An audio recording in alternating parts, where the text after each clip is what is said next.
the night my betrayal unfolded. It was an unusually cold Thursday evening in Zurich, the kind of night where the chill seeps into your bones no matter how many layers you wear. I sat in our living room, the fire crackling softly, waiting for Anna to come home. She was late again. Over the past few weeks, her late nights had become more frequent, and her excuses more vague. When the sound of the door finally broke the silence, I stood to greet her. Anna walked in briskly, her coat still buttoned tightly, cheeks flushed from the cold. She glanced at me, her expression neutral but distracted. "Sorry I'm late," she said, unbuttoning her coat without meeting my eyes. "Another client meetings?" I asked, trying to keep my tone light, though unease gnawed at me. "Yeah," she muttered, tossing her bag onto the counter. "Listen, Lucas, we need to talk." Her tone made me freeze. I turned to face her fully, my stomach tightening. "What's going on?" Anna exhaled sharply, almost as if preparing herself for a rehearsed speech. "Martin's father passed away. It's been really hard on him. He's my colleague, from the gallery and a close friend. He's asked for my support while he handles the arrangements. That's unfortunate," I said cautiously. "But what does that have to do with us?" "I'm going to stay with him for a couple of weeks," she said, her words hitting me like a freight train. I blinked, certain I'd misheard her. "You're what?" "Lucas, it's not up for discussion," she replied firmly, almost coldly. "He needs me. You'll just have to deal with it." I stared at her, struggling to process the absurdity of what she was saying. "Anna, you can't just leave like that. What about us? What about your job? This doesn't make sense." She rolled her eyes, clearly impatient. "I'm doing this, Lucas. And if you try to interfere, if you even think about filing for divorce, I'll destroy you." Her words left me stunned, the air in the room suddenly heavy. This wasn't the Anna I knew, the woman I'd shared my life with for 8 years. This was someone else entirely. Cold. Calculating. Without another word, she brushed past me, heading to the bedroom to pack. I stood frozen, my mind spinning with questions I couldn't answer. Who was Martin really? And what had happened to my wife? The next morning, Anna left before sunrise. I lay in bed staring at the ceiling, the tension from the night before still twisting in my chest. I replayed her words over and over, trying to find any hidden meaning. But the clues weren't hidden for long. When I went into the kitchen, I saw her laptop on the counter. Anna had never been overly protective of her devices, but something about her recent secrecy nagged at me. I hesitated, torn between respecting her privacy and my desperate need for answers. Finally, my instincts won out. I opened her email. At first, everything seemed normal. Work-related threads, a few subscriptions. But then I saw it, a folder marked personal. My heart raced as I clicked it open. Inside, the truth was staring back at me. Emails exchanged between Anna and Martin, filled with flirtatious banter, inside jokes, and references to nights they had spent together. One email made my stomach turn. "Last night was incredible. I can't wait to see you again. The way you look at me. I've never felt so alive." The timestamp was from a week ago. The betrayal was glaringly obvious, but I needed more. My hands shook as I scrolled further. The messages grew bolder, more explicit, detailing plans for weekends away and even hints about starting a life together. My chest tightened with every word. I closed the laptop, the screen going black as I stared at my reflection. The man staring back at me was a stranger, hurt, humiliated, angry. But more than anything, I was determined. If Anna thought she could lie to me and walk away unscathed, she was wrong. That evening, I decided to track her down. She had once mentioned Martin's address in passing, describing it as a stunning penthouse in one of Zurich's most exclusive neighborhoods. It didn't take long to find the building.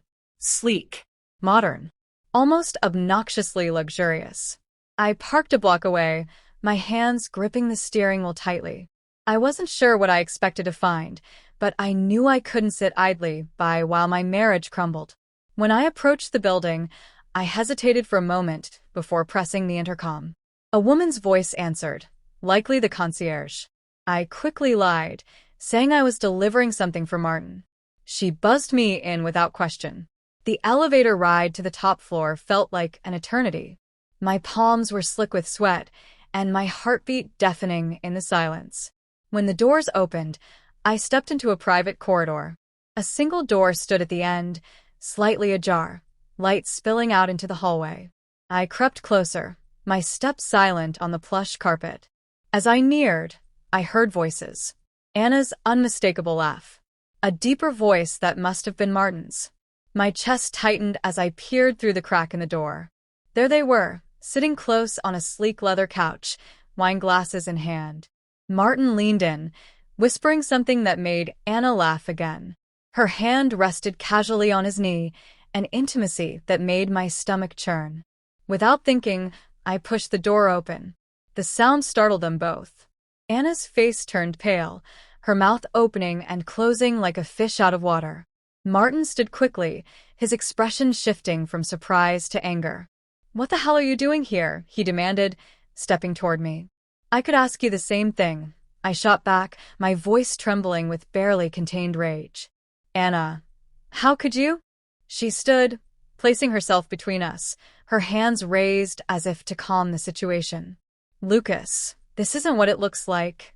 "Don't insult me," I snapped, cutting her off. "I read the emails. I know everything." Martin smirked, his arrogance palpable.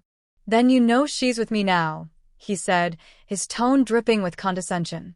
Before I could respond, he lunged at me, grabbing my phone from my pocket and smashing it against the floor. "Stay out of this, Lucas," he snarled. "If you don't, I'll ruin you." His words ignited a fire in me. My gaze darted around the room, landing on a hammer sitting on the coffee table, likely used for some pretentious art installation. Without thinking, I grabbed it, my hands shaking with adrenaline. The room felt electric with tension, the silence between us punctuated by my ragged breathing. Martin stood between Anna and me, his posture cocky, his smirk infuriating.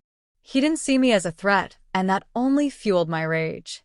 "Put that down," Martin sneered, gesturing at the hammer in my hand. "You're not going to do anything. You're just a pathetic little man. She doesn't love you anymore." His words were calculated, each one meant to pierce deeper. I could feel the weight of the hammer in my hand, the smooth wood against my palm. For a split second, I hesitated. Could I really cross that line? But then I looked at Anna. She wasn't afraid for me. She was afraid for him. Her loyalty, her concern, was with Martin, the man who had destroyed my life. Any doubts disappeared.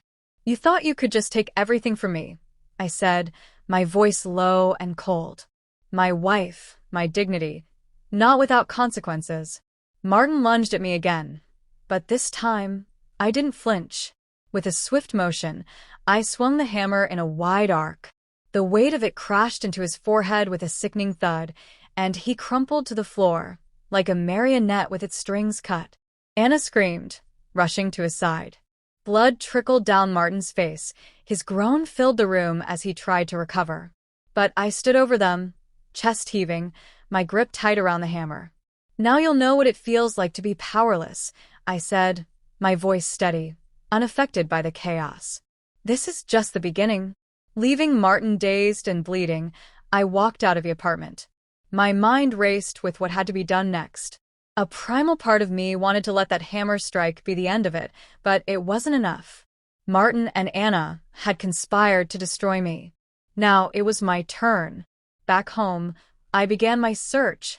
I combed through everything Anna had left behind: laptop, emails, even bank statements. They painted a damning picture. Anna and Martin had been siphoning money from the gallery, funneled through fake invoices for event expenses. The affair wasn't just personal, it was criminal. I gathered the evidence meticulously: screenshots of emails, copies of fraudulent invoices, even photos of Anna and Martin together hidden in her files. Every piece was a nail in the coffin I was building. Next, I reached out anonymously to the gallery's board of directors. They prided themselves on their reputation, and the revelation of an affair and financial misconduct would hit them hard. I sent a carefully worded email with the evidence attached, urging them to investigate quietly. But I didn't stop there. I reached out to mutual friends and acquaintances, sharing just enough of the story to plant seeds of doubt about Anna and Martin's integrity. Whispers turned into rumors, and before long, people began to talk. I set a trap for Martin. Posing as an investor interested in partnering with his business, I baited him into a meeting. He took the bait, and what he didn't know was that I had already tipped off the financial crimes unit. When he showed up for the meeting, investigators were waiting. The fallout was swift. Martin's arrest made headlines. His empire crumbled under the weight of his greed. The gallery's investigation revealed enough to terminate Anna. Both of them were shunned from Zurich's social circles, their reputations destroyed. A week later, Anna showed up at my door. Her face was pale and gaunt, a far cry from the confident woman who had once dismissed me. "Lucas," she said, her voice trembling. "Please let me explain." "There's nothing to explain," I replied coldly. "You made your choice. Now, face the consequences." Tears streamed down her face as she tried to plead with me. I was manipulated. Martin promised me things, and I was stupid enough to believe him. "Please, I made a mistake." I stared at her, the woman I had once loved and trusted, now reduced to a shadow of herself.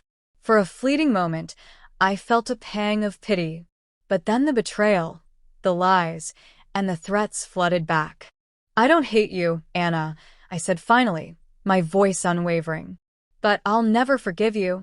I shut the door with a finality that echoed in the quiet. Her sobs were muffled behind the locked door, but it was the closure I needed. Months passed, and the chaos faded into the background. Life wasn't perfect, but it was mine again. I found peace in the small things. Early morning runs along the Limmat River, quiet evenings with a good book, and the satisfaction of knowing I had taken back control. Anna left Zurich, retreating to a small town in the south of France. Martin, however, faced years of legal battles and financial ruin. Their perfect love story had become a cautionary tale. One evening, as I walked along the riverbank, the city lights shimmering on the water, I reflected on everything that had happened: the betrayal, the rage, the revenge. It had all left scars, but those scars were a reminder of my resilience, my ability to rebuild. As the cool breeze brushed my face, I whispered to myself, sometimes destruction is necessary for new beginnings. With that, I turned away from the river, ready to embrace whatever came next.